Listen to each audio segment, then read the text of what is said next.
Alors, on va voir dans un instant une petite méthode pour déterminer une fonction affine connaissant les coordonnées de deux points appartenant à la droite qui est représentation graphique de cette fonction affine.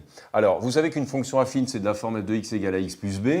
A, on l'appelle le coefficient directeur, et b, c'est l'ordonnée à l'origine. Donc, déterminer une fonction affine, c'est trouver ces deux nombres, ce a et ce b.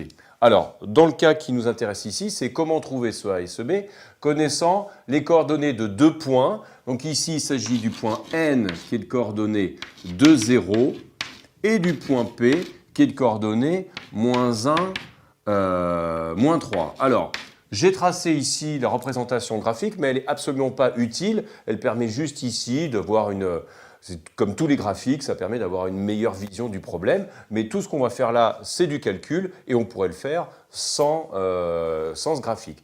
Donc, comment trouver le a et le b de notre fonction affine, sachant que la droite passe par ces deux points? Eh bien, commençons par ce point n. Si le point n de coordonnées de 0 est un point de la représentation graphique de la fonction affine, ça veut dire que ces coordonnées 2 et 0 vérifient l'expression de la fonction, sachant que x, c'est le nombre de départ, c'est le 2, et f de x, c'est l'image de 2, c'est l'ordonnée, c'est 0. Donc, si ce point n appartient à la droite représentation graphique de cette fonction, cela signifie que a fois 2, c'est le x, plus b, donc c'est l'image de 2, l'image de 2, c'est 0.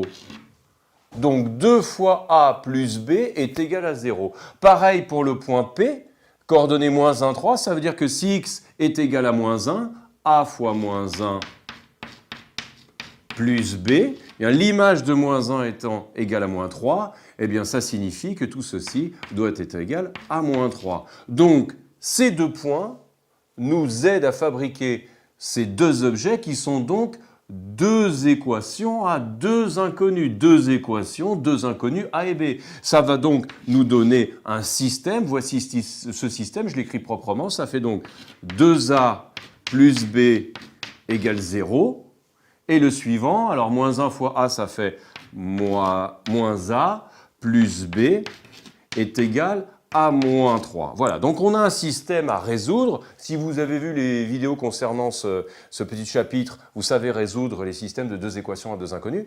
Dans le cas ici qui nous intéresse, il y a une méthode très rapide et très simple pour trouver ce a et ce b. Il se trouve que, comme vous avez remplacé dans l'expression d'une fonction affine, vous avez forcément plus b plus b.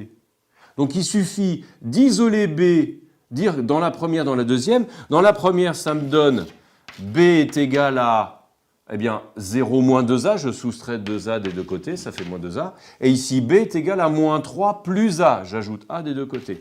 Donc b est égal à moins 2a, mais aussi est égal à moins 3 plus a. Donc ça signifie que moins 2a est égal à moins 3 plus a. Là, voici une petite équation, rien qu'en a, puisque a est maintenant l'unique inconnu. Je regroupe. Alors, je ramène le a de ce côté, je soustrais a des deux côtés, ça fait moins 3a, moins 2a, moins a, ça fait moins 3a est égal à moins 3. J'en déduis que a égale 1. Et comme pour les systèmes, une fois qu'on a trouvé le a, le b c'est très simple, il suffit de le remplacer ici. Je vais le faire très rapidement et oralement, ça va aller encore plus vite. A est égal à 1, donc là ici j'ai moins 1, donc b est égal à moins 3 plus 1, moins 3 plus 1, ça fait b est égal à moins 2. J'aurais pu le faire dans l'autre, ça aurait marché de la même façon. Si a égale 1, là ici ça fait 2, et b est égal à moins 2. Donc voilà, j'ai trouvé mon a et mon b, ça signifie que mon expression de ma fonction c'était f de x égale ax, ça fait 1x. 1x, vous savez que ça ne s'écrit pas 1x, on écrit x, plus b, moins 2. Là, voici notre fonction affine, on l'a trouvée. Je récapitule, vous avez vos deux points, vous replacez les coordonnées dans l'expression de la fonction, vous fabriquez un système, vous résolvez le système et vous trouvez a et b. Après, si vous avez fait comme moi, c'est-à-dire si vous avez tracé la représentation graphique, l'expression que vous trouvez doit être cohérente avec le graphique. Ici, vous avez trouvé une expression dans laquelle le coefficient directeur est égal à 1. Ça signifie que la droite doit monter, entre guillemets. Ça, c'est coefficient directeur 1. Dans un repère orthonormé, ça monte le long du quadrillage comme ceci. Et l'ordonnée à l'origine, notre fameux B, ici c'est moins 2. Ça signifie qu'on doit couper l'axe au niveau de l'ordonnée moins 2, ce qui est effectivement le cas ici. Donc le graphique nous permet d'un petit peu vérifier ce qu'on a trouvé par le calcul. Voilà, f de x est égal à x moins 2.